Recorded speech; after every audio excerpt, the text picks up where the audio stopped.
I'm your host, Amanda Plevel, and today I'm just going to share just a little insight and interesting story where the key word of the day is perspective. Of course, being in business, we have to pay attention to what the marketers tell us, and they tell us a lot about keywords. We get to talk about keywords. My husband gets to coach me on, on what keywords are and why I want to be aware of them, and helps people to find us, which is all the name of the game. We want you to find us so that I can help. I'm happy to help. So one of the keywords that has nothing to do with marketing, but one of the keywords that just really kind of has stuck in my mind recently is the keyword perspective and addition or additional. And I like those words because it so sums up what it is that I am doing with clients. And I love the care coordination model. I love the holistic model. I love where we're looking at all the gaps. I love that we're looking at what's been found out. I love that we're looking at what hasn't been found out. I love that we're looking at all of the simple pieces that could really be a part of this causative factor that is providing for these symptoms that this client is having. And so I love getting to care coordinate with the medical community and the other team members in a client's community. But I love the idea of perspective. It's just adding new ideas to the table. If I don't think in any one situation can we look at just one teacher to be our guide. I think there has to be multiple teachers that are bringing their additional perspective. And I use the word addition or additional because it shouldn't replace or supersede or take over, but it should do exactly what the word suggests. It should add. So we always think that we get in these boxes of being kind of confined to this one idea of what something should be. Like there's a one set answer. There's a one right way to do it. There's a one protocol to do it. There's a one right medication. There's a one right food. And really that's just not the case. I was working with a client who had, symptoms that are kind of common, but there's so many multiple sources for them. But he had some joint pain. He had some goofy labs that really didn't kind of add up or make sense. And so he was working with his doctor, but we were also able to look in this Signify phase, one of the 4-step processes that I work with clients. When we were in that Signify phase, we're looking for these gaps, the things that haven't been discovered, or the things that are part of his lifestyle or his nutrition that could be influencing the outcome of his health also. So we were getting to have a conversation, and interestingly enough, he said that dairy doesn't really make him feel very good. And I just thought, I wonder, what this would have to say, what influence it would have on these goofy labs. I'm wondering what your experiences would be and what the symptom result would end up being. And so certainly he wasn't feeling good when he ate dairy, so we kind of coached him into what it would look like to not have a dairy diet, and then we made sure that the nutrients that he would be lacking were part of this.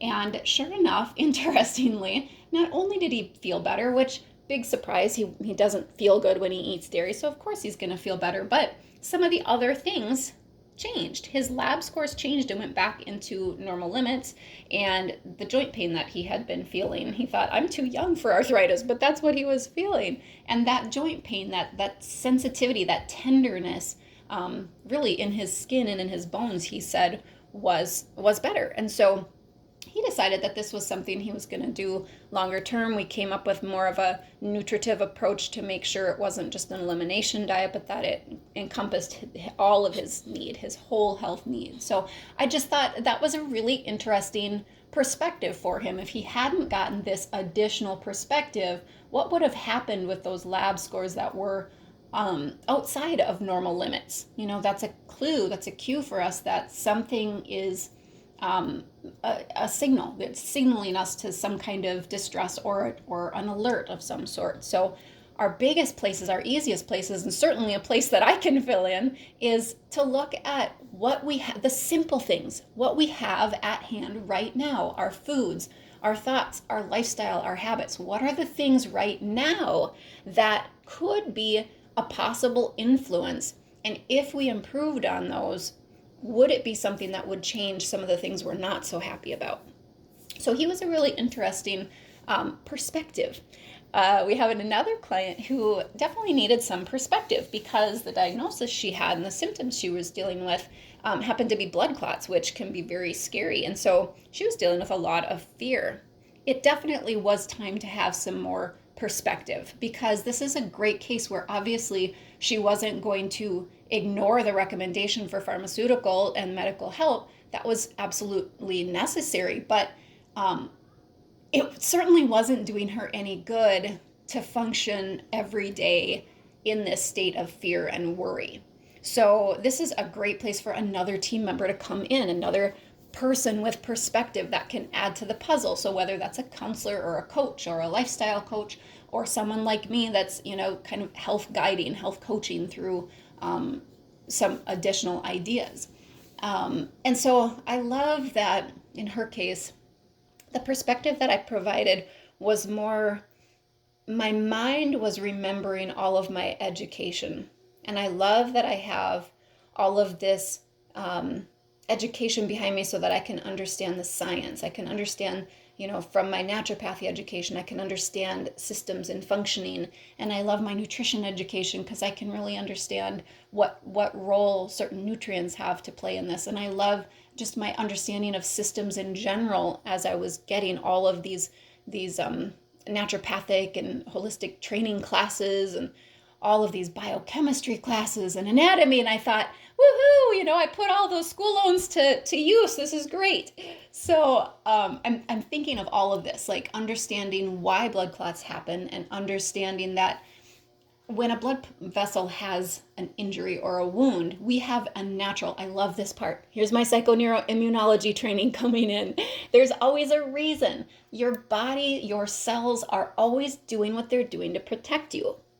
It may create what we deem as scary consequences, but we have to go back and understand. So the body is made specifically to protect you. So if a blood vessel has a little wound in it, it's going to ask for these particular blood cells to come and swarm to that area and form a plug for that. We also have these proteins called fibrinogen that kind of create a mesh-like net to hold these blood cells into place, and we literally create our own little band-aid type thing. So we have this amazing process that happens. And so I'm thinking the body is doing this because it believes that it needs some protection. So when we can understand the process and I can explain that process to somebody, that alone took a huge weight off of her because it wasn't her body turning against her. It wasn't this fearful thing that she couldn't understand. She could now come to the understanding with compassion that her body was doing something to protect her. So now the conversation starts turning to how can we support the body and what it's trying to do, but not in a way that is causing scary things to happen. What are we doing in nutrition and diet and lifestyle that could be health promotive? That we weren't necessarily trying to say, hey, let's try stop blood clots, but it was more like, what influence did your birth control have on this situation? How about the smoking? What about this high-fat diet that you're partaking in? What about your environment? So all of these other components that she was now empowered into because she realized these were things that she could do something about, and she didn't just have to rely on hoping that this medication would work. And I'm happy to say that she's doing a lot better and she feels more in control now that she understands what's going on, and that she plays a part in this, and that there are things that she can do so that it's not just, it's not just out of her hands. So I think no matter what she's working on her diagnosis with her doctor, this is a great win for her because she was able to start achieving goals in exercise and reducing the fat in her diet and eating more proactively for what her body's needs were. And it helped her to change her smoking behavior and this diagnosis of prediabetes. So she could start getting a handle on that and working ahead on that as well. And so I just think that the idea of perspective, no matter what you decide to do, talk to the other people in your community or find new people in your community. take the opportunity to have a conversation, to have an interview, to have a consultation. Like in our case, we do a $60 discovery consultation so that you can get a chance to get a feel. Do I know what I'm talking about? Do I have anything to add? Is there any piece of the puzzle that I can provide, that I can make you aware of, that I can, bring some alert to? And so it's low cost, low commitment. And from there, you get an actionable plan of strategies and hopefully some new perspective. So, as we end today, why don't we cause some health right now? Take a deep breath. We're going to provide some affirmations and positive suggestions for your healing moving forward. I'm going to provide words that will help you to understand the I am of who you are, that you are uniquely and innately made, where health is your natural state. Isn't that interesting to hear? Disease is not your natural state. Your natural state is one of health. It is your birthright. You have every right to learn your body. You have every right to understand your body. And you have every right to do the things that will help your body to function. Your body right now and always is always, always, always providing for your protection. What it does is in favor of your life. Your body is constantly working in favor of your survival. Your body has your best interests in mind. Your body can do this. And guess what? Your mind can do this too. You're capable. You are capable. You are able. You are brilliant and can hear additional perspective. You can add to your equation by learning new things, by opening the doors and expanding. Maybe into areas that you haven't so far looked into, but that perhaps you're being led there for a reason. You can be brave and courageous as you're opening new doors and looking at new ideas. And now I thank you for joining the conversation. I encourage you to keep having conversations of your own and go out and cause health in your world.